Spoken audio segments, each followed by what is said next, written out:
to Where There's a Will, There's a Burden Way for episode 11. I hope everyone's had a good week, as always. I'm back this week with another guest. I was extremely grateful for Phil Mason's contributions last week, and this week I've got former Wanderers keeper Harry Campbell joining me to talk all things Wanderers and his career in general. There will be the usual weekly news following this chat with Harry, so if you want to listen to that, then do stick around until the end for that. I hope everyone enjoys this week's episode and chat with special guest Harry Campbell. Harry, thanks very much for joining me this afternoon. It's a pleasure to have you on. How are you getting on? No, I'm getting on brilliant, mate. It's good to be here. Good to be speaking with you again. Yeah. Obviously invited you on for us to talk about your time at Bolton Wanderers and your professional footballer in general. You're obviously a goalkeeper at the club between 2013, kind of 2014, up until about 2016, having previously come through the ranks at Blackburn, which is kind of when we first knew of each other to an extent, having gone to school together at Queggs. Let's start from the beginning. Kind of, how did the whole journey sort of come about? It's not something we've really spoken about before, and I take it you were possibly even picked up as a scout playing for Queggs, on a Saturday morning down at Lammock or possibly elsewhere. I could be completely wrong, but I'm interested to know kind of how you became a footballer as a schoolboy, really. Yeah, so it started really early. Like 6 years old. I would just play for I used to play for two Sunday league team. Well, it was kind of like a Saturday and a Sunday team when I was when I was six, and then I used to play a bit of outfield. Everyone just kind of does everything. Yeah, of course. And then I went in net because the keeper. Basically, we didn't have a keeper at that time, and my dad ran the team. And I remember him sitting me down on the way home from a session and was like, "Oh, you were pretty good in net. I think we're going to need to go. You to go in net for the foreseeable." And I remember I was a kid, and I was pretty distraught by that because everyone wants to be scoring goals. Yeah. Everyone wants to be scoring goals and stuff when you're a kid. And I kind of I took to it really well. I remember I used to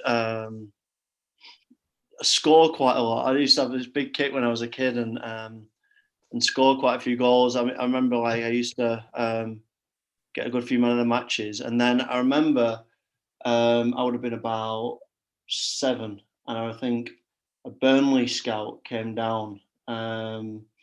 Came to was watching the games and that, and you don't actually sign. I don't know what it is now when you're that age. We don't actually sign. Yeah, kind of just a verbal agreement type thing. Yeah, you just go and train with them, and he was like, "Do you want to come down and train with Burnley?"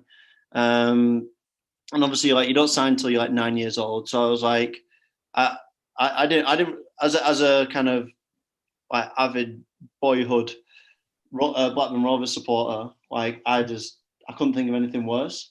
So my dad contacted the guys over at Blackburn and said, "Listen, like, Burnley want him. He doesn't want to play for Burnley. Can he come and play for you guys? Yeah. Or like, can he train with you guys? Whatever the deal was back then."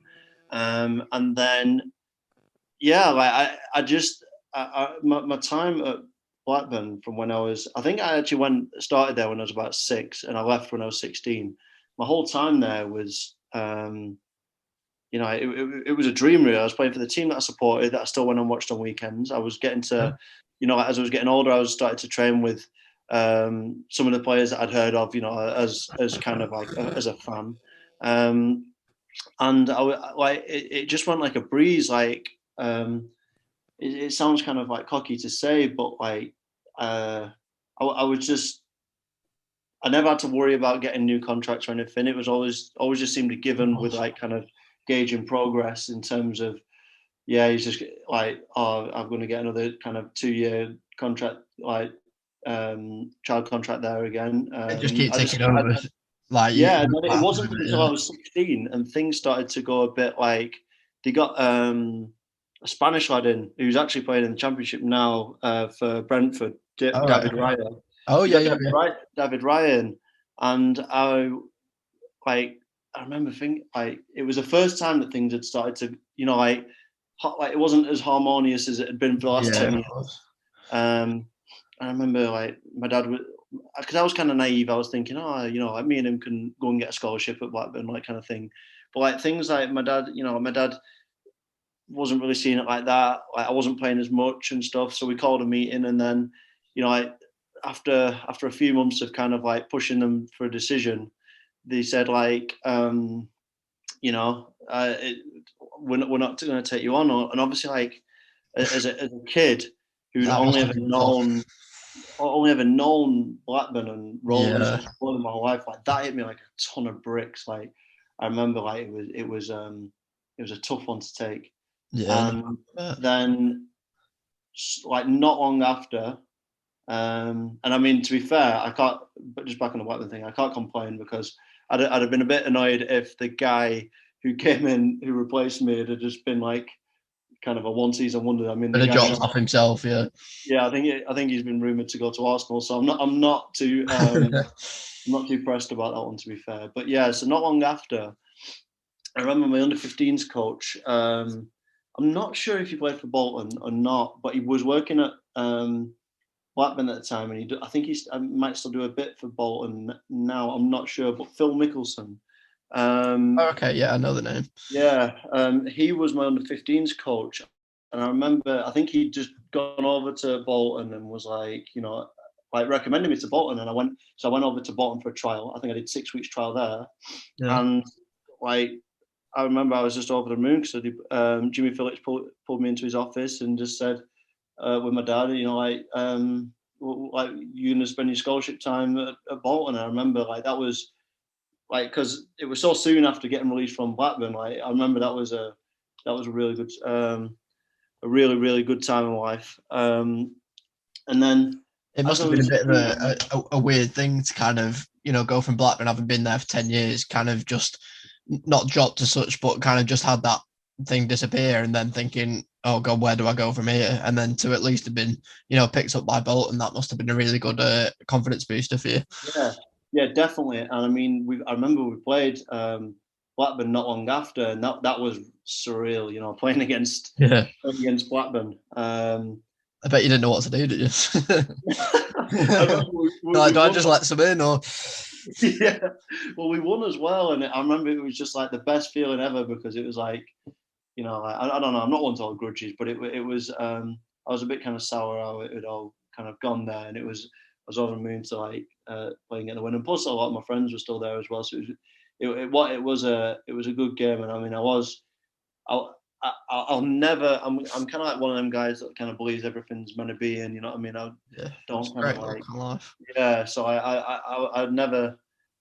I believe that, you know what I mean. If I hadn't have left Blackburn, then I wouldn't have like kind of gone on to play for as long as I did and stuff. Like because I got at Bolton, I got to work with some of the best coaches that I've ever worked with in my time. Well, they Yeah. were the best coaches at different various stages. The best coaches that I worked with in football. But it must have been tough kind of having to accept that, being at Blackburn, being a Blackburn fan, it must have been difficult to then, think, I might have to carry on elsewhere. It must have been a bit surreal for you, but almost encouraging at the same time that you were Yeah, wanted elsewhere. yeah, I mean, I obviously imagine that it's a massive roller coaster of emotions to have kind of gone straight into like what everyone's dream profession is really as a kid. Certainly mine anyway. That obviously you took the opportunity with both hands, keeper pun, like entirely intended. But obviously, then you then had your fair share of years. Then, like you say, coming through the ranks at Bolton, under-18s, under-21 level. In an academy which really at the time was one of the best around. And I think the club are obviously looking to return it to its former glory now. But in those years, from your perspective, as you were saying, some of the best coaches you've ever had, presumably under David Lee and Jimmy Phillips and what have you. How was that generally as an experience? that I remember going in there, and I remember the first year as an under 17 to like the last year of an under 18, the shift of kind of, I don't know how to kind of put it, but like the shift of you went in feeling like, like it was the first year we were just relegated and stuff. So we were in essence still a Prem team. I remember that year we just missed out on like the playoffs. I'm talking about the first team. So like you went in there and you felt like you were part of still a huge club. And don't get me wrong, obviously it was a huge club, but it was like, oh, we're just going to bounce back. And it wasn't until like after the second season that you know, like when all the rumors started to come out about the pay and all that kind of stuff, you thought, like what's going on here? But like in terms of the coaching, it was spot on. I bet, wasn't it? At that level, absolutely. Like at all different stages. One of my goalkeeper coaches, called Sam Meek, who's went on to Birmingham from Bolton, and now I think he's with the England setup in some regard. He was an amazing coach. Lee Turner, who was under Dougie Freedman. Yeah, of course. He was just as outstanding. I like those two guys. I don't think I'd have made it anywhere near as far. I mean, I'm not saying I had a mental career, but like, you know, I wouldn't have made it anywhere near as far as I did. You wouldn't have got without those two. to where you are. Yeah, and I'll tell you who really. I mean, he was only there for. Sorry, mate. What did you say then? No, I just said obviously your coaching staff's massively important in getting you those steps, and especially when, you know, like you said, you've got that stuff going on in the background that, you know, we'll come on to in a little bit. It's important that you've got those coaches to kind of just keep you focused on your football and kind of take your attention away from those kind of things. Yeah. And I remember the one guy who was fantastic, who only had a short stint at the club, was Sammy Lee. He was to like kind of get to work with such a huge name in the game, who like as I say, he'd worked with so many big names, but you just didn't get that sense at all. Like he completely threw away that kind of, you know, like some people can come with egos. Oh, I've worked with Liverpool, you know, I've worked with all these big first teams, but he just didn't, and he was brilliant. Like his training sessions, I've never trained with anyone who showed such enthusiasm and kind of like they enjoyed it just as much as you were enjoying it. Sometimes the coaches can seem a bit like, obviously they want you to get better and they're there, like they don't want to go on, but like Samuel Lee, I remember, would be like running around the pitch, he'd be like screaming, shouting, like laughing, you know. Like I remember it was just a good time to be at the club with that core of coaches. It was a really, really good time. And I know Samuel Lee obviously had, you know, he was under Sam Allardyce before that, so obviously he was held in massively high regard, and I think he was manager for a period when Sam left to begin with.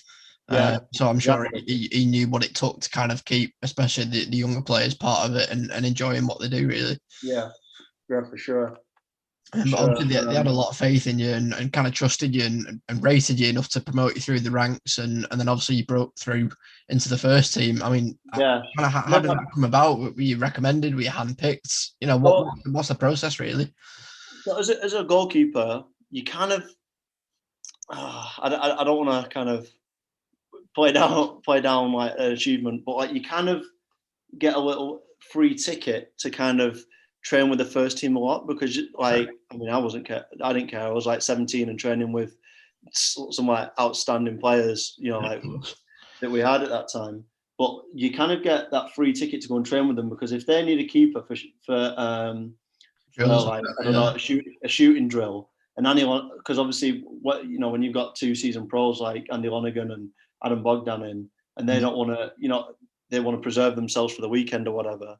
You know, it's a great opportunity for me to come up. So I'd get the call from Lee Turner or whatever, "Oh, we need you up at Exton this morning," and that ended up being like almost like, you know, like I'd say 90% of my week was actually spent at Exton as an 18-year-old, and like the confidence that gives you, kind of training with those like huge names, like when you went at that age, it's just like, oh, no pressure. Just by the way, you're being thrown in with the first team. Like, you're 17-year-old used to training with kind of lads your age, but no pressure. You're just gonna have shots fired at you for the rest. Yeah, I mean the shooting drills aren't that bad, but obviously you know, like it's a chance to impress at the end of the day, so there is a bit of pressure. It's when you get thrown into the small-sided games, and you realise that you're not playing with 18-year-olds anymore that are just finding their way in the game. You're playing with guys that have played in the Premier League. You're playing with guys that have played in the Champions League or whatever. And you know, like some insane players who expect their standards to be upheld and from a 18-year-old kid who's not done anywhere near what they've done in their career. But it really kind of it makes you grow as a person and as a player so fast to be thrown in like that. I mean, it's definitely not a free ticket, I wouldn't say. You know, you've earned the right to be there at the end of the day. Yeah, definitely. definitely. And then to be in that environment as well, I bet that's just beneficial no end for you as well. Yeah, I mean, I always say, and I mean, this is no disrespect to Adam Bogdan at all, because he was an amazing keeper, but Andy Lonergan technically was, without a doubt, the best keeper that I ever played with. He was like, to learn from him, the way that he helped me learn and would give me tips and stuff, like, again, is kind of like another point in my career that I think that, as well as the coaching, to have it come from him, and you know, the just kind of what he'd achieved as well, and a lot of the stuff that he told me I took forward and helped me out so much, like just training with those bigger guys, you know, like I learned so much as well. It was such a good experience. And then obviously as you get better with them, then, you know, as an 18-year-old, you start playing your first few reserve games and stuff like that, and then, you know, like you just, it's like it's a domino effect, and it kind of all rolls into one, and then you kind of start picking up and you just thinking it might happen here. Yeah, you just grow and grow and grow as a player. Yeah, and it's if you get on the right side of it, like I luckily did, then, you know, it's a good system to be. Like, it was a great system to be in. And I didn't realise that you were kind of in there from 17, because I thought it would just be, you know, you getting called up to the first team kind of as under 21, but from such a age, it's mad, really. As I say, there's a lot, you know, like as an 18-year-old, or like I'll put it as a youth team player. There's a lot of opportunity if you're doing well in the 18s, and that's being recognised with the first team staff, because the first team staff pay attention to the 18s just as much as they do their own team. Yeah, they might not be there in person, but, like, you know, just know that they're always liaising with the under 21s coach, who's always watching the chain is always there, and if you talk to each other, so they know what's going on. Yeah, you'll get noticed.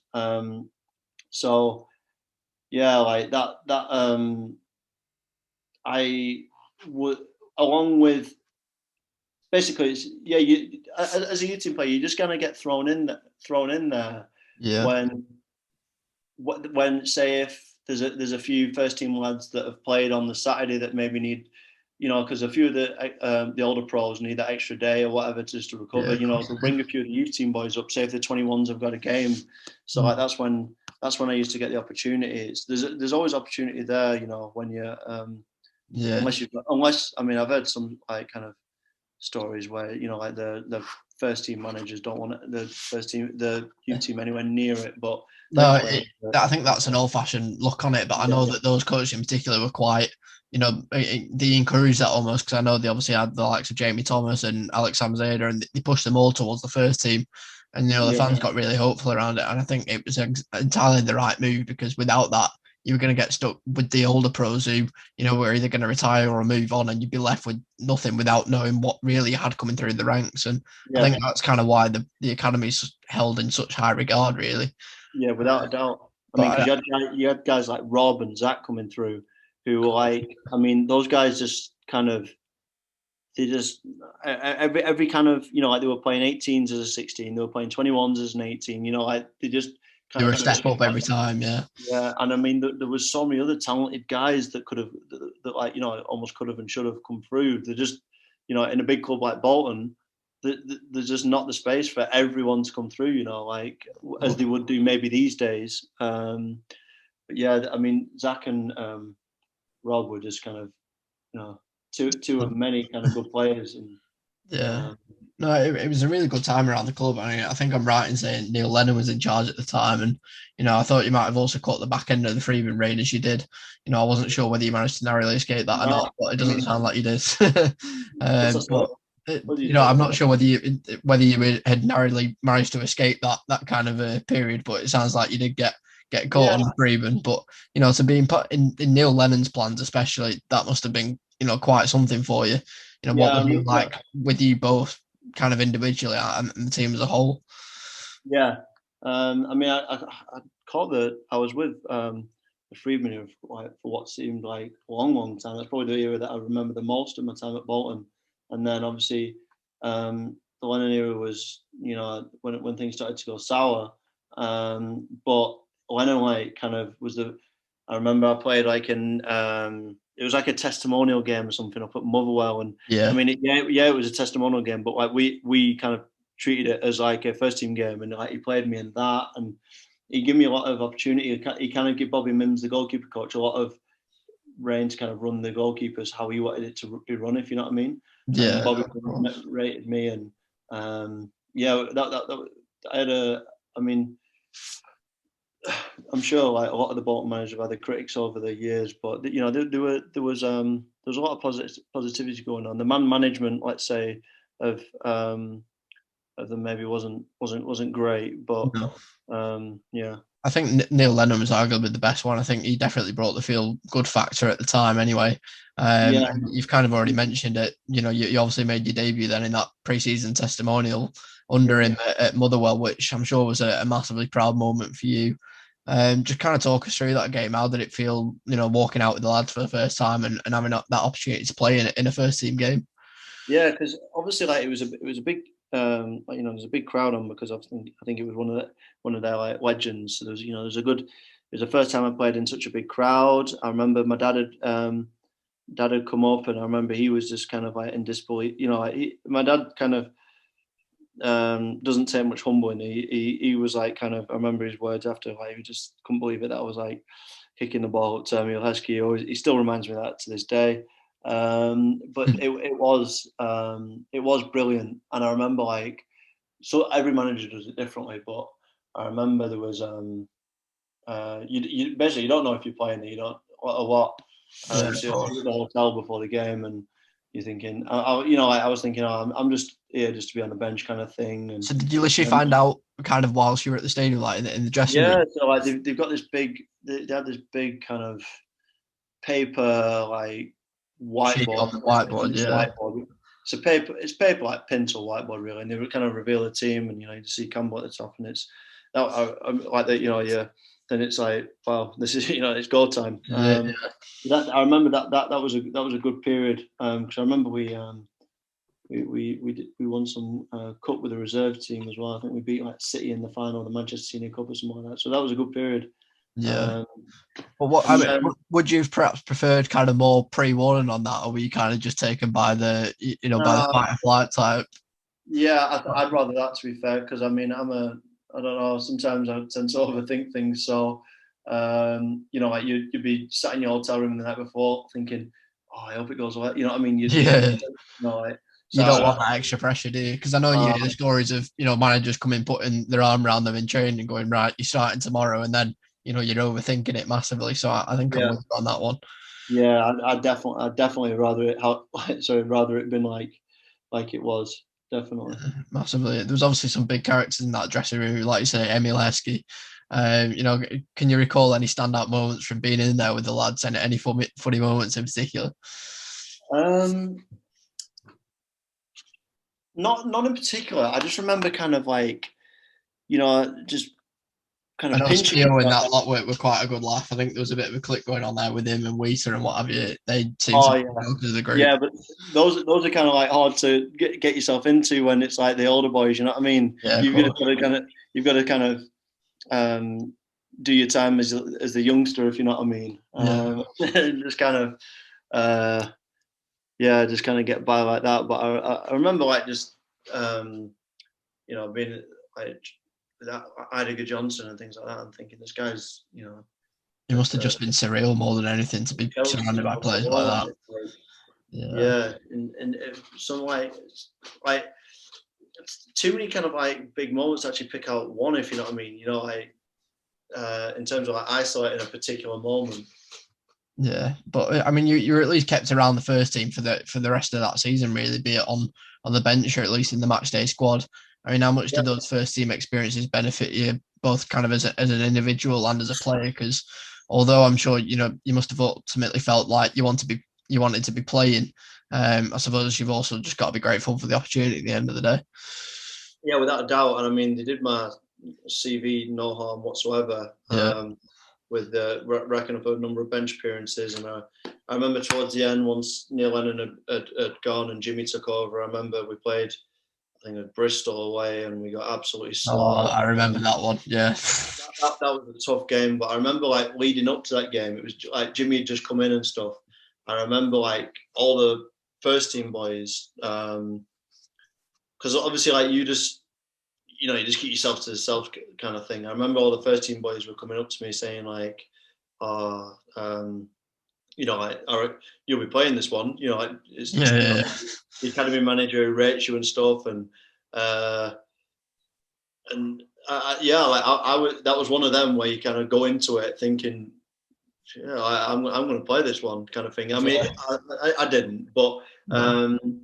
For obviously, I'm sure Jimmy either wanted to protect me or protect some of the younger boys from being thrown into the first championship game. No, cool. But it's at least good to feel as if you were being considered to an extent, even though he was thinking of your best intentions. Oh, without a doubt. And I mean, I'm sure he'd have loved to have played us, but when we were bottom of the league, I was 100 points adrift, and on the back end of a few kind of drubbings, it probably wouldn't have been constructive. No, it's a shame. It's a shame knowing that that's not you've not done anything to deserve that. It's just the kind of circumstances surrounding it that have kind of prevented you from playing almost. And I'm sure at that point, the desire to kind of play first team football outweighs the novelty of just being around the team. Which, I mean, were you frustrated at all by the selections, or I know at that stage you must be thinking about how important game time is and kind of whether you can get it elsewhere. Yeah, I mean, I don't know. I'm never one to kind of like, I don't know. I'm quite like a humble person, if you know what I mean. So I just appreciated every moment I was there, and maybe that was, I should have been. I don't want to say more hungry, because obviously I was hungry, but it was kind of like I was just loving my time. You know what I mean? You were just happy to be there. Yeah, like I was on the bench for a championship team at Bolton Wanderers. Like I'd love to play. Don't get me wrong, put me in, coach, kind of thing. But I'm not going to be one of them that throws the dummy out when they're not playing, because I'm just I'm just kind of grateful for just to be here, kind of thing. And I mean, I had various. I'm not like trying to get sympathy, but I had various kind of times throughout my career looking back where I think like, obviously I was incredibly lucky to make it as far as I did, but it's like, if I just had that bit of extra, where things could have gone, kind of thing. And I know so many guys, I'm not going to name names, but like who are nowhere near as good a player as like another player that I know. Yeah, I understand what you're coming from. Who made it 10 times further in the game than they have, but they just had a look on the side, and like you just realize, like as you're going through your career, like football is. They teach you that like hard work beats talent, all that kind of stuff. Like, but they never even tell you that like you need to have a look on it. Like football's 60% luck, 40% talent. Yeah. I get, but then again, I guess that's the case for anything in life. But like the right person watching you at the right time, the right manager liking you and giving you a run of games and showing what you do and stuff. And like you said to begin with, Blackburn wouldn't have known about you. It was Burnley who picked you up, and it was only because you went to them that they actually knew about you. It's just, It's all about kind of just being in the right place at the right time. And, I think your career massively did depend, especially at your time at Bolton, did depend on kind of circumstances that you couldn't control. And I know that, like you said, when you were breaking into the first team, it was just around then that things were starting to turn sour off the field. And were you getting kind of any inkling that things were going that way at that point? And I'm guessing that kind of contributed to you moving on shortly after. I don't know, even if it was a coincidence, I'm kind of sure you look back now and are glad that you left when you did and didn't get too caught up in it all. Yeah, I mean, there's a lot of things that I can cover on that. Like, I remember like just kind of, I don't know. I remember we had like, it was a well-known fact that we had money issues, that we had to get people kind of out of the club. And I remember just looking around in training some days and thinking, we've still got guys here that had, I mean, I don't want to speak bad on anyone that did the deals, but we had guys that weren't, that had like the norm is that when you get relegated, you got a relegation clause, you lose 30% of your money, 50%, even in some cases, even more in other cases. But like we had guys that didn't even have that. They were on like big prem wages in the championship. Yeah. And when we didn't bounce back up, it was just a recipe for disaster. I remember like being around the time that it was the first time that we didn't get paid. And everyone was the PFA kind of pulled everyone, all the staff, all the players into a meeting, and said like, you'll be covered. And they kind of, in nicer words than this, said to the non-playing staff, you won't be covered. And I remember like there was a few guys behind me in the meeting, and they're having like a little giggle to themselves how, they didn't have a relegation. Like this was when we were like the bottom of the championship, and they didn't even have a relegation clause if they went even lower. So like half of the players were, I don't know, they weren't even fussed. They kind of weren't getting paid because they knew they'd get it at some level. And things just started to go south. I remember arguments kind of in the dressing room between managers and players. It's just not what you need, is it? It's not an environment you want to be in, especially still being so young as well. Yeah, it wasn't nice. Hearing some of the the bigger, the more established first team players arguing with the managers, saying, because obviously I was actually not that bad because the PFA covered anyone that was under like a certain threshold. So like all the young pros were good.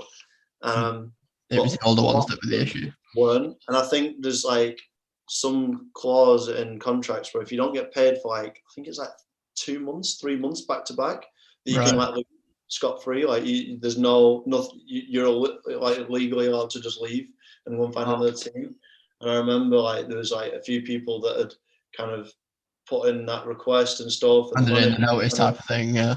Yeah, and the manager was like outing them in dressing room talks after games and stuff, and it was just getting toxic, you know what I mean? And then kind of towards the end of that season, I remember Bobby Mims pulled me aside and said, listen, like, I don't think anyone's job's safe at the minute. I don't even think my job's safe. But was he kind of just saying you need to get yourself out of there? No, to be fair, he was actually saying you'll get something. Don't worry. Right. Okay. Like he said to me, like we're going to go forward with 2 keepers next year. You're going to be like number 2. Like you'll be fine. Don't worry about it. And I remember going into the summer, like there was a lot, like no one knew anything really. Just getting a call. I can't remember who it was from, but it was like, like we're not keeping you. And I remember that was a tough one to take. But it was kind of like, as you said, then looking back on it, kind of a blessing really that I got out of there. Cause I remember Oscar Threlkeld. He was he's at Salford now, isn't he? Yeah, he found out on Twitter like that he wasn't getting kept on. No one even told him, like, and he was like he'd been at Bolton miles longer than I had. He'd played however many first team games, and like there was just not a lot of sentiment there towards the end and stuff. And I mean, it just. As I say, looking back on it, I'm glad that I kind of left when I did, even though I had a lot of friends there. There was a lot of good people still there. Like friends for life there. I'm glad you still had some good people like telling you the right things and keeping your head kind of in the right place. And, I'm just sorry it kind of ended the way it did. And you've kind of just answered my next question and whether you felt that decision to leave was more the club's choice or yours. I suppose it was kind of theirs after hearing that you got that phone call. Yeah. So obviously you made the plunge moving to Burton in 2016. Like I said, you must have just been glad to get away from what was quickly becoming, as you said, a toxic environment. And obviously you had that fresh start at Burton where I know it took you a few years to break into the first team, and you made your full professional debut, I believe, and I think it was 2018 in the cup against Villa. Some game that went on to be, I believe, halfway Yeah, through the game, coming on due to an injury to Stephen Bywater, and then saving a last-minute penalty. Just talk to me about that, because as career highlights come, that must have been pretty high up on your list. yeah. So obviously, the 3 years at Burton that I had, the first year. I mean, it was, to be fair, it was all spent with the first team. I was just like third choice keeper, if you know what I mean. So I travelled to games and then just do the warm up and then sit in the stand. Yeah. And as I say, I was pleased to kind of stay at that championship level, but I wanted to kick on then. You know what I mean? I wanted to progress. So like there was, that moment, the game against Villa was kind of like such a long time coming. It was so many like emotions kind of rolled into one, as well as how it went at the end. I remember coming on and stuff, and it was pretty crazy, because obviously it's a local game, and it was like I can't remember what round it was, but anyway, it was full. You know what I mean? It was full to the brim of fans and stuff, and the first half was decent because we had our fans behind, and then you go down the other end when Villa, I don't think they could have squeezed another person if they tried, and you're getting like dogs abuse from them, and it was like, obviously that was the first time that I'd it's not something you're used to there, is it? Yeah, that was the first time I experienced that. I mean, how did you deal with that, just quickly, before you, that must have just been a hell of an experience to be thrown into, and just having dogs abuse like that. Yeah, it's one kind of side that you're supposed to just kind of deal with, but it's another side that's kind of like, no one teaches you how to deal with that, do they? Do you know what I mean? Yeah, and I just remember thinking after the game, like, if these guys saw me like down the shops, it's just like mob mentality, you know, like they wouldn't say anything like to me down the shops, but in terms of like in the game, there's that much. I mean, if it wasn't my first game, it might have been different because you might concentrate anymore, but there's that much adrenaline kind of pumping through you, like you managed to blank it out almost. Yeah, you just blank everything out. You're not like aware of anything other than that ball pinging around the pitch. Yeah, I remember the game just went ridiculously fast, and then it gets to like the last minute and penalty, and I remember one of our players came up to me, and I don't know if he knew Adoma or Albert Adoma, yeah. But like kind of, he told me to go right. Well, his right, my left. And I remember like just thinking, I didn't have enough time to think if this information was actually genuine or not, trustable, or like whatever, because I didn't know if he knew him or anything. So I just thought, I'm going to go with that. I went that way, and it was an absolutely awful penalty.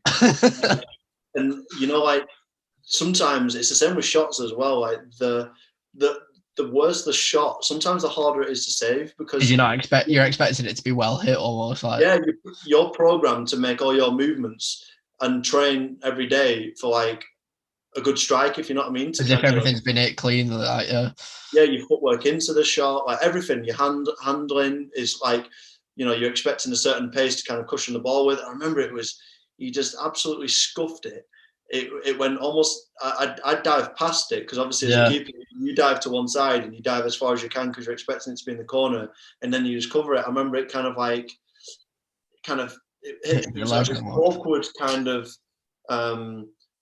placement. It kind of like hit me on the hip, if you know what I mean. It popped back out, so I got up and made the second save, and then and then somehow the ref gave a goal kick, and then not long after the final whistle blew, and that I mean, I'm so glad that I mean, I played a few kind of like a few games after that.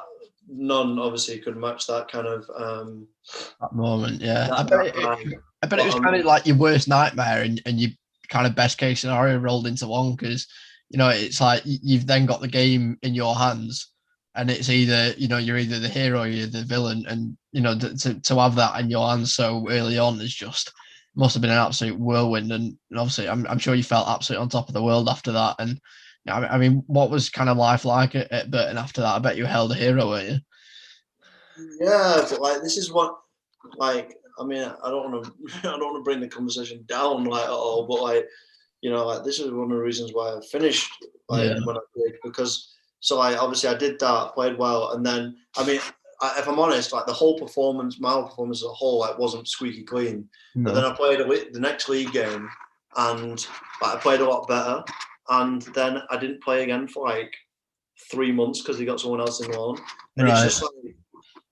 It's so demoralising, like when you think you've got a chance and then they're already looking. Yeah, I'd waited my whole life for this moment. Yeah, and you've actually taken the opportunity to prove yourself, and yet it's still not enough somehow. I'd waited my whole life for this moment. The manager, Clough, pulls me into his office and says, like, oh god, it's Nigel Clough, wasn't it? Yeah, you've played what you've done well, but we just don't think you're ready. Because I remember we had like Sunderland at home or something like that, and that's a big game. Yeah, he wanted his most experienced 11 on the. He was quite old school, like wanted his most experienced 11 on the pitch at all times. Yeah, and, I had like 2 games under my belt, and with the loan regulations, if you didn't have a keeper at the club, a fit keeper at the club, with like over 5 games, you could bring another one in. So they brought another keeper on loan, and then. Oh yeah, like I mean that wasn't a good. My whole time at Burton had been so good, so like more and more well thought of. Like the manager loved me and stuff, and then yeah, like it just seemed like you were never going to get that opportunity with him being in that mindset of always wanting an experience in his side. It didn't matter kind of what you did. He was always going to like look for a replacement, which is really unfair on you. Do you know what I mean? I mean, I'm sure you learned a lot from those couple of games, and obviously Bywater missing out. He's obviously a class old school keeper, but I'm sure it's kind of awful as this sounds. You're almost kind of buzzing by that, and you thought you had your opportunity, and then for it to be snatched away from you is just so. Yeah, without a doubt. Like I'm, as I say, I played 2 games. Like I remember, I think I played against Villa, and then I played the next league game against Aki. And I remember just thinking like, this is it. Like, I had momentum with me. I was confident and stuff. And I remember like the loan, as we played Aki on the Saturday, I think the loan window finished on that Sunday night. I remember just being on my phone and just seeing that we signed another keeper. It's just it's just like, come on. Like, and as I say, ultimately that kind of stuff, like I was kind of just, that's why you were ready to jack it in almost. But it wasn't so much like jacking it in. It just made me kind of. I just fell out of love with the game. I just realised that, that it had got to be much more of a business than. Yeah. But I didn't take that moment to realise that. Like there's no kind of personal stuff in it. Doesn't matter. Yeah. Yeah, you don't get what you deserve, and I was kind of like, obviously I was at Burton for another season after that year of kind of not playing, and that's when it kind of like really started to go south. I mean, I know you were released by Burton at the end of that season, and I mean, I know we've kind of spoken about what happened following that privately. I don't know if it's something you're comfortable about talking about. I'm happy talking about it. Like, like just being. So, like, I remember there were with the loans that were brought in, and then obviously Bywater coming back fit. There was like, I think at one point there was like 4 first-team keepers at the club, and I remember just being told and just kind of like, yeah, you're not wanted here, go and find somewhere else in the January transfer window. I remember saying like if it's so brutal. Like, yeah, what they do is they offer you a pay up like your contract, and like you're expected to take it, and it's just like no amount of money could ever equate to first team football. I know that I know you as a person, and you're not like that. It doesn't. Money doesn't matter to you. You'd rather just be playing than. Yeah, because but at that stage as well, like I'm 20, 22, like ish, 21. Like I mean, I've not made enough money in the game yet. Like I don't know what people kind of think that League One players and Championship players make, but if you ain't like an established player, you ain't making like that much money. So I've not got enough money to be turning down 40% of my money from my contract that I'm owed. Yeah. And I remember when I said that like I didn't want to take that deal, I wanted to kind of, it might have not been the best because I could have gone and got another club, but like that wasn't. I had like a week to go and find another club, so it wasn't. You were immediately put on the back foot then, weren't you? It's Yeah, just, so I just remember thinking I'm not in the final situation just to turn down 40% of what I'm owed. no. So I just eventually said, no, I need. I mean, whether you like it or not, I need to stay for this last however many months of the season, and then I'll leave. Obviously, like, and I remember that just really, really annoyed him, and Yeah. then I bet you just feel like excluded after that, didn't you? And well, quite literally as well, because you just get made to train with the under 18s, which is I don't know. that's just not fair on you, though, is it at all? Like, it's not like you've done anything to deserve. It's not your problem that they're after somebody else. You did everything you could to put yourself in a position where you deserve to play for them. Yeah, I mean, I You know, can't understand it because managers have got, if a manager kind of wants his squad to be in a certain way, then I can kind of understand it. But I think there's got to be better ways, and I know it still goes on to this day because I speak to some of my friends that are at Burton now that are having it happen to them with a different manager. Like, there's got to be a better way, and the PFA do nowhere near enough to help the players in all regards for that. Just on another kind of like little side note, but there's got to be another way for players who aren't wanted by a club to get them somewhere else, or either get them sort them somewhere in a else or if situation. they're there the remainder of the deal. Like, because it's not uncommon practice for lads to, as I say, to go and just be kind of like cast off with the youth team. And I mean, does that nothing for their progression or their careers? And I'm with you. Like, I don't understand how they're allowed to just do that. Right? Surely there's something in your contract which says, Well, that's not. You have to train with you have to train with, I think it's like, It'd be right in the small print though, wouldn't it? It's like you have to train with 3 other pros or right. something like that. And so what they do is like there's so many kind of ways around it. Like at Burton, I know that a few of the coaches were registered. A few of the coaches were registered as players and stuff, and there was another lad that was cast off with me. So there you go. There's your 3. You can't say anything, kind of thing. So like there's so many like little ways that they can get around it. And plus, like, even if there's not ways they can get around it, let's do it and then wait for someone to kick up a fuss, kind of thing, and see if they've got the balls to do it. I mean, I don't think it's just Nigel Clough in particular. I mean, I respect him as a manager, but I think you've just got to be more open-minded in those situations. As brutal as football is, you kind of got to bear in mind that individual's kind of position and that that they've done nothing to kind of deserve that. Especially, it's not like you've had a disciplinary or anything like that. It's literally just his choice. Yeah, and as I say, it is nothing against Clough because, as I say, he's got he's got a team to run, and he's very entitled to kind of run it how he wants to. As you said, he's not the only manager that will run it that way. There needs to be something more there. But like after that season, like that was kind of the final straw for me. Really. I mean, I know it affects kind of so many youngsters who don't make it to an extent, but get kind of cast away, as you say, and it's recently proven, that the lad from City's academy taking his own life. I mean, no doubt that was a difficult period for yourself, and obviously I'm really hoping that you never considered anything like that. But it just shows how much of a cruel mistress football is, and that it's just absolutely brutal, and it has. It's more than football. It's people's lives on the thing. Mental health such a big thing nowadays, and I feel like perhaps a couple of years ago more attention could have been paid to it than it was.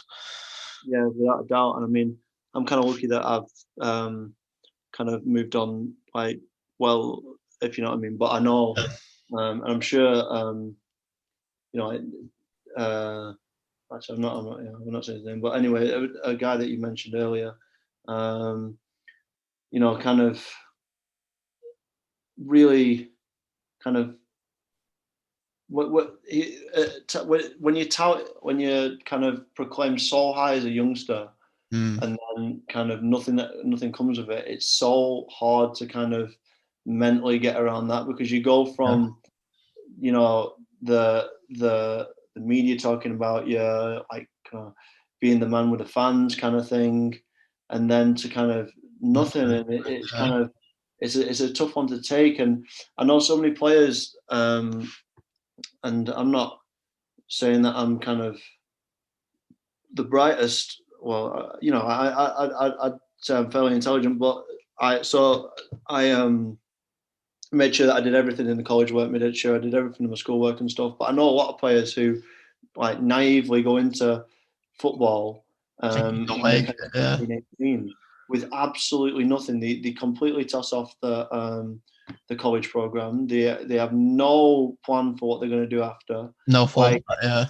I remember we told some stats when we were youth team players, and it's like the average age for retirement's like 20. That's 21. You've basically got 2 years in the game, Mm. it's crazy. Like the structure's not really there for them to kind of cope with it after. Do you think it's harder as a keeper as well because it's obviously such a hard thing for selection wise? If you're third or fourth choice keeper, the chances are the bottom two of that group aren't going to carry on at that club. So I don't know whether you think it's any harder on keepers or not. But I mean, yeah, I mean that. I guess you've just got to. You'll hear keepers kind of say you've just got to kind of find your own way of kind of dealing with it, and I guess that is true to a certain extent. Like how it's there's one. I've heard it so many times. There's only one keeper on the pitch and stuff, and I know players that have come through as a centre mid and ended up having long careers as a right back or whatever. yeah, So it's like you can kind of change positions if you like as an outfield player, but there's however many players in the goalkeepers in the football league, and if you're not one of them, then you're gonna find it difficult to have a career. yeah. I mean, of course, Yeah, there's a keepers union, I suppose. Which is yeah, also and I found think about quite a lot, and I'm sure that helps as well. I think that's why that is a saying because keepers have always got to stick out for each other because you're always going to get critics that are extra hard on keepers. You're always going to and as well as that, you need to kind of look after each other because it is a pretty lonely place as a backup or even a third choice goalkeeper. Yeah, It's not a place that you'd kind of even when you are the first team keeper, you know what it you probably you most likely know what it feels like to be the backup. So you've got to kind of do everything in your power to stay that number one.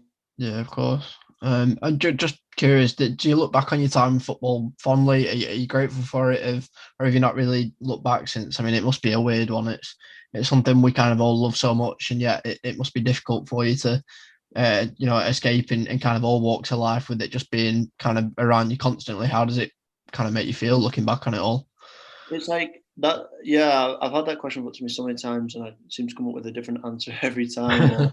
Or I could easily talk for so long about it. I mean, I'd never ever um, do anything differently than I did in my career. Like maybe small things in terms of obviously like how you'd play in one game, but obviously you can't affect that.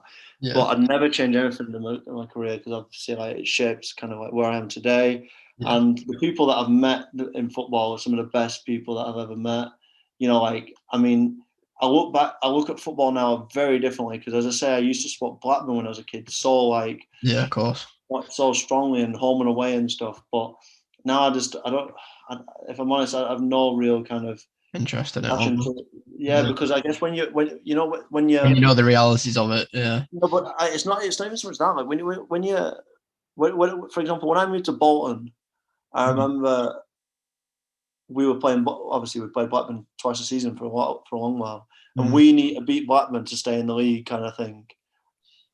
And for you to keep your job, like essentially, Yeah, like it kind of like doesn't allow you to support a team apart from the team that you're playing for. When you're not playing for a team, then yeah. you've kind of lost the the kind of the kind of The love for it. determination to follow one, if you know what I mean. So yeah, I mean, I always say to people now, like, who do you support? I just say I support my friends, like that have, Yeah, like that are still playing and kind of like want them to do well. nice.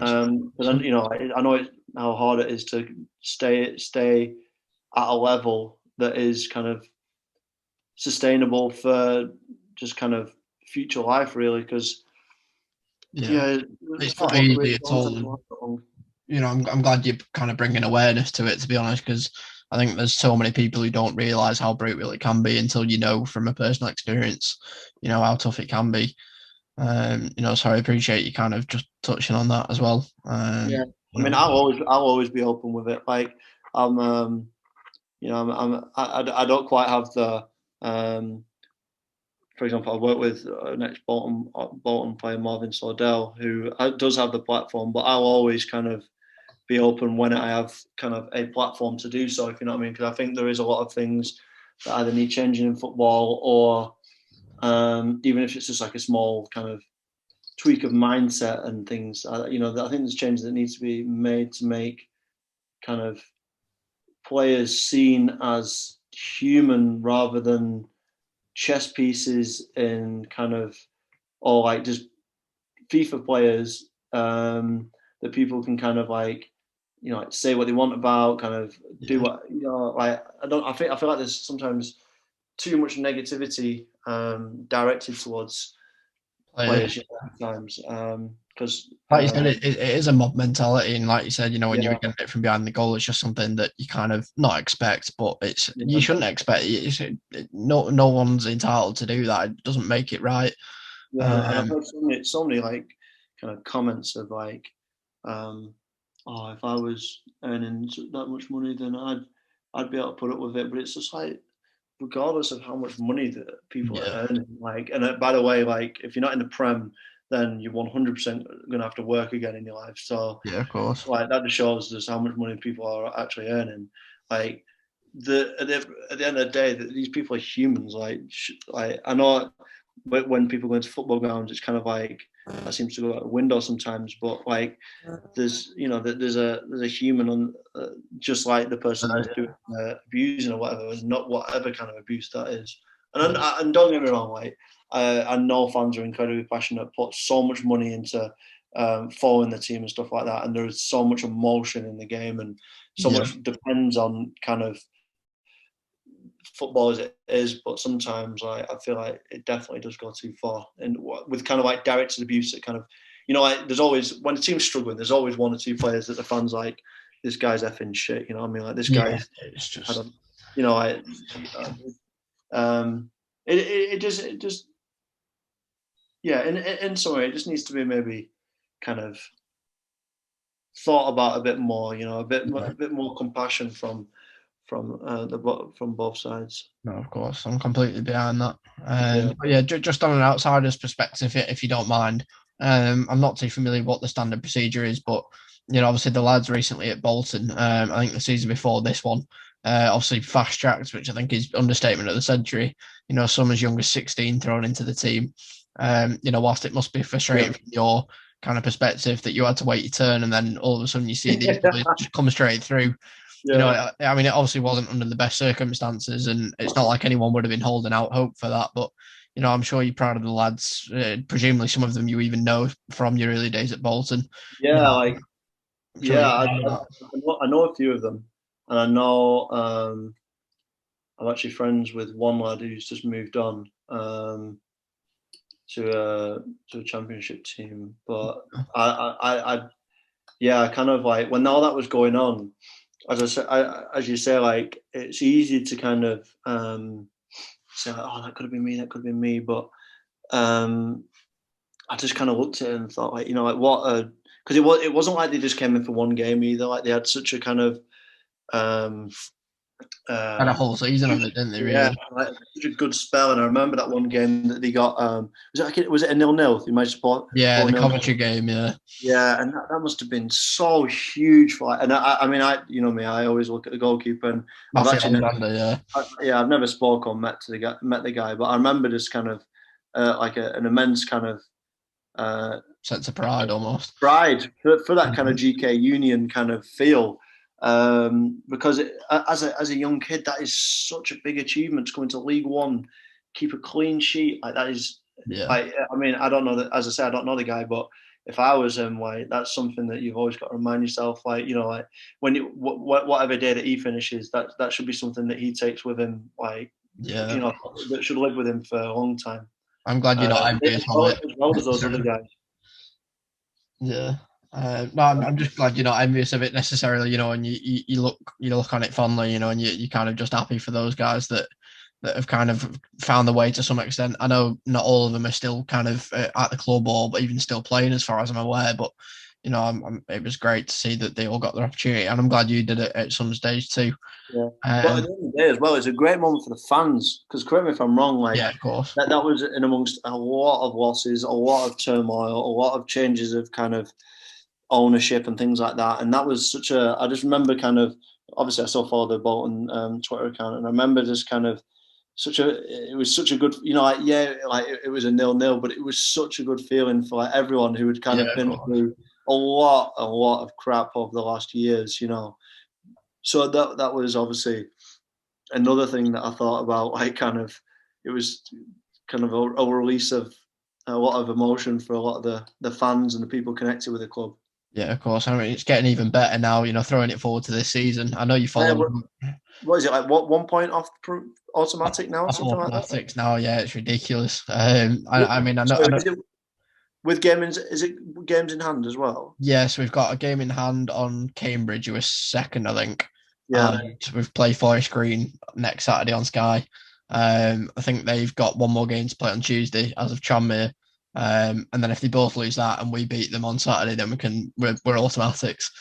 Yeah, it makes it even better how there was such a turnover, not only at the start of the season, then in January. Like, that is so kind of hard to do. The team chemistry and confidence is such a hard thing to get, and with a huge overhaul of players in the club, like, I'm so proud of him. I'm good friends with Ryan Delaney from when he was at Bolton, and like I lived with him for a couple of years, and he's like such a nice guy. So I'm just I'm really happy for him, and obviously for that Bolton are gonna, well, I mean, hopefully go up. Yeah, I'm touching wood here, but like, they get back up, because I mean, I think for clubs like Bolton and Sunderland, and the teams that have fallen off in the last few years through one reason or another, it'd be great to see like a kind of like an old school Prem again. You know what I mean, with Blackburn back up there, and like I miss all of them. Yeah. I'm glad you obviously Bolton still got a soft spot for you, and we have here as well. But I mean, I know you follow Rovers, really not so much now, but it sounds like you are aware of how Bolton are getting on, and kind of as a former club of yours. And I know it was obviously a tricky spell and what have you, but just kind of talking on the keeper front again. Matt Gilks is currently first choice keeper. He came in for Billy Crillin, who had a difficult start to life at Bolton, making some costly mistakes. I'm sure you know better than most how something like that has kind of the potential to end your season and potentially even his career. How do you kind of assess that situation and kind of what do you make of Bolton generally at the minute? Yeah, so like kind of watching from the outside and being able to almost relate, as I said, I don't know Crellin at all, and I obviously know Gilks because he's a legend in the game, and I used to go and watch Rochdale with my granddad, and he was Rochdale's keeper like way back. So I obviously know Gilks pretty well as a player. But like that kind of, there was a lot that kind of like I could relate to Crellin in a way. He's only young. I think he's only 2021. He's our age, something like that, isn't he? So yeah, like there's, and I mean, I don't want to kind of attempt to quote like what the manager said or anything, but there was a few things that kind of like didn't quite sit right with me. That for kind of Billy's kind of like, I'm talking like long term, what that can do to him, if you know what I mean. Because I don't know, it's so difficult for a young keeper as well, to come into a team that are expected to bounce back. The fans expect so much. Obviously, it's a huge club, like in kind of depths of the football league, and you're almost just kind of like waiting for them to bounce back. So there's so much pressure to bounce back as well, and it's like I had so much sympathy kind of for him. And I mean, like, without sounding kind of horrible, I'm so glad it's bounced back. And I'm not putting it on Crellin at all, saying that like it was kind of him. But obviously, like since Jokes has come in and a few more experienced heads have come in, that results have kind of become what like the defensive performances, and the results have kind of got a lot more solid. Yeah. And I mean, and I do know that defenders, like we are just an extension of them as goalkeepers, if you know what I mean. Okay. So like it means so much to the defenders, and they play with more confidence when they're confident. The confidence of a goalkeeper and the quality of a goalkeeper is so key into the whole of the back line, because like as I say, they feed off your energy. So I can see how getting a more experienced head in Jilks would make the defenders in turn feel better, and would probably not because of like what Billy did necessarily on the pitch, but more kind of just the confidence that a Jilks kind of figure brings to the team would help them progress. And as I say, I mean, I'm not. I'm keeping up to date with obviously Bolton and stuff. I'm not going to be able I don't know enough to be able to tell you kind of like the remaining fixtures and kind of strength of schedule kind of thing. But no, it's all right. I know that for a fact, like I've no kind of doubt with what they have in that dressing room. When I look at the team sheet compared to others in that league, that if they carry on the run that they should have no problem whatsoever getting automatic. Like, I mean, how far off the top? I think it's 4 or 5 points, something like that. 5, maybe. Yeah, I mean, I wouldn't even see that as kind of an unrealistic goal either. Like No. now everything's clicked. There's I used to think confidence was such a buzzword in football. Like it's something that commentators use to make themselves to kind of as an easy way to describe a team that's not playing well, like saying the word confidence. But confidence is a huge thing. Like not second guessing yourself when you're trying to make that key pass or make that key shot. Like just letting it rip kind of thing. Yeah. That's such a difference for the team. And obviously Bolton have got that in a minute, and I can't see them not getting back to League One. And I'm just hoping that there can be, I think even like a period of consolidation in League One, and then another push might be kind of healthy for the club rather than just going bang bang bang bang. You know what I mean? All the way back up to the Championship.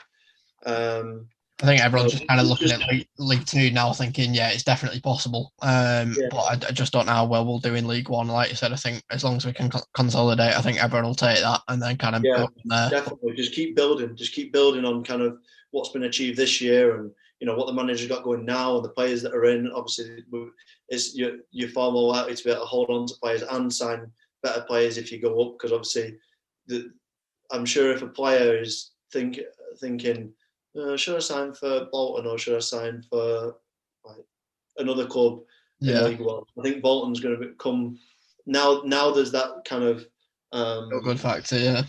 Feel good factor, and also the I know that like as a player, like with not knowing if you're going to get paid, that would have put a lot of players off. Now that's been sorted. I'm sure that'll start to attract the bigger players as well. Just like stability, really, more than anything, and obviously the big name as well helps, I think, too. But for sure, and the stadium, I think, knowing that you're going to be playing on a carpet every week rather than the bubbly old kind of Sunday League pitch, that attracts players. Knowing that they're going to be able to kind of progress their careers on a good pitch, good facilities. Because correct me if I'm wrong, they're still at Lostock, right? Yeah. So that's a good selling. That's another good selling point as well. That's such a good facility they've got down there. Yeah, no, it's great stuff. I'm glad you agree with all that, and that you're on board with it all. But finally, at the minute, where can we kind of keep up to date with your current projects? Is there anything you'd like to say to any of Bolton or just general football fans listening on your career and how they can help you to progress in your current ventures? Yeah, so a year and a half ago now, when I finished, as I say, I kind of moved on like with football. Football wasn't. I lost my love for football, and in that summer, me, Marvin Sordell, a guy called William Miller, who I played at Burton with, he was at Spurs previously, and our friend all got together and we thought we all have a huge passion for film and film production mainly. So we got together and created 180 Productions, which at the minute, obviously, it's been a tough year with everything that's going on. Yeah. But we are looking to produce mainly content, films, advertisements within sports kind of sports retail, that kind of thing. Because we feel that, you know, like we can kind of give a different perspective on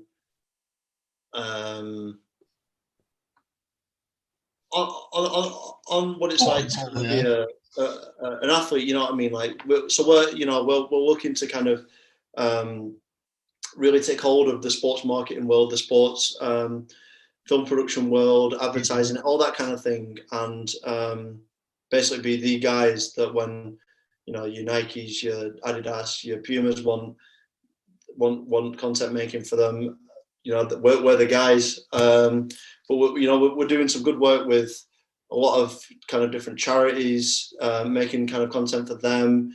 We've worked with Calm, we've worked with the FA. We did an advert for with the England team for World Mental Health Day. You know, we've done some good stuff in a short space of time, and we're always looking to kind of take new projects on and work with new companies, not only in the football world, you know, like in kind of in general. Yeah, more in general. So yeah, I mean, I've on a personal note, I've never been happy. I feel kind of a lot more in control of my future now. You know, like I'm kind of loving it. Which is, you know, which is I can't ask for more, really. Yeah, no, absolutely. We encourage everyone to go and check them out, and obviously Harry on social media as well, Twitter and Instagram, I believe you have. So go and give them a follow. Go and check out some of our stuff at thisis180.com. Brilliant, Harry. Thanks so much. It's been an absolute delight talking to you. Appreciate it massively. Yeah, no worries, Will. And it's been a pleasure to come here. It's nice to have a little debrief every now and again of it's good to catch up just as mates, and and I'm podcasting in general as well. So I really appreciate that, mate. Thank you. Thanks very much to Harry for coming on. Now, just quickly on with the week's events. No midweek game this week, so it's all about what's been going on off the field. Monday saw the Supporters Trust, which I'm obviously on the board of, announced that they will be holding a live Q&A on Zoom. That's this Thursday, coming the 25th of March, where questions will be taken from the floor and in advance for those who can't attend. If that applies to you, or you want to ask the board something, including myself, then please do email enquiries at bwfc.co.uk, or just register your attendance for the Zoom call to be sent an invitation ahead of the meeting. I obviously look forward to seeing you all then, and I'll discuss it further if relevant in the aftermath on next week's show. Tuesday was an incredibly strange day in the world of Bolton Wanderers, as a Twitter account was set up to pit fans against each other to see who would be deemed the most unbearable, apparently, by way of voting. I don't want to give this too much airtime, to be honest, but I feel it does need mentioning briefly, as what occurred quite quickly became completely unacceptable. It was extremely abusive, unnecessary. It just can't get behind it at all. I just can't understand it, can't fathom it for the life of me. The account then proceeded to run the polls, but was then quickly, thankfully, suspended and then deactivated soon after.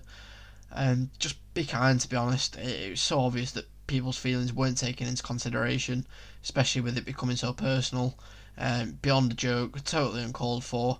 The fact they tried to play it down as a social experiment too is just honestly so annoying, given it's quite clear that that was prompted only by the backlash, and it would have continued had we allowed it to. The less said about it, the better, really. But I just want to make it clear that as a fan base, we won't stand or tolerate that sort of thing whatsoever. Not now, not ever. Anyway, well, Bolton hadn't played on Tuesday. Results massively went our way, setting us up nicely for Saturday's game against Walsall. Wednesday was then somewhat of a non-event, to be honest, besides further results going our way, actually. But yeah, we'll gloss over that one. Thursday was Ian Everett's presser for the Walsall game, where both he and his team appeared to be, or at least sounded to be, in good spirits and were confident going into the match, which is always good. Friday was a momentous day for me personally, as my pro club's team on FIFA were promoted to Division 1. My proudest achievement to date, but on a less jokey note, I thought it'd be in good spirits, at least whilst the mood is good, in the Wanderers camp, to ask people what they thought were Bolton's biggest goals of the century. And I think the general consensus appeared to actually favour, of course, the Wilbraham moment, Chungy's header to send us to Wembley at Brum, SKD's equaliser against Bayern, and I think then it was kind of a mix of the Weeds header against Port Vale, the Ricketts winner in the playoff final against Preston, and Kevin Nolan's strike at Old Trafford. All great contenders. I think mine will be similar to that. Also, I think mine will probably include Jufi's goal against Atletico Madrid. Interesting discussion though. I'm glad it prompted some fond nostalgia to come around Twitter for a bit. But yeah, I'm glad we're somewhat all aligned on it. Saturday marked another personal landmark as I left university a year ago to the day. How time flies. But more importantly, it was match day. Walsall at home. Everything had been building up to this one with no midweek fixture. All results going our way. Could we take advantage? Yes, we could. A hard-fought 2-1 victory coming from one behind. Kieran Lee grabbed the leveller, throwing his head amongst the carnage to nod in. I think it was an Owen Doyle rebound before Doyle himself then wrapped up the game with a penalty soon after. Walsall were also down to 10 just before that, as a former Wanderer, Hayden White, was sent off for raising his hands towards the face of Dapo Afolayan. Totally unnecessary, just a rush of blood, and ultimately a turning point in the game, which got us the win in the end. So happy days. Wanderers just find themselves now 1 point off the automatic promotion places, with a game in hand on second place Cambridge, who beat third place Forest Green on Saturday. Forest Green and fourth place Tranmere both play their games in hand on us in midweek, so hopefully results go our way there once again. And should they do so, with a huge opportunity to climb into the top 3 next Saturday, live on Sky if we can beat Forest Green. Can't wait for that one. Anyway, I think that's enough waffle from me for another week once again. Thanks to Harry for joining me earlier in the show. Be sure to give him and his 180 Productions company a follow. And of course, me as well at WTAWTABW everywhere, and WIL1J for my personal account. You can like, subscribe, comment, share, all that good stuff on all the podcast platforms. And you can email WTAWTABW@gmail.com for all business inquiries. So thank you very much for tuning in to episode 11 of Where There's a Will There's a Burnden Way, featuring Harry Campbell, and I'll catch you next week, Sunday the 28th of March, for episode 12. Bye now.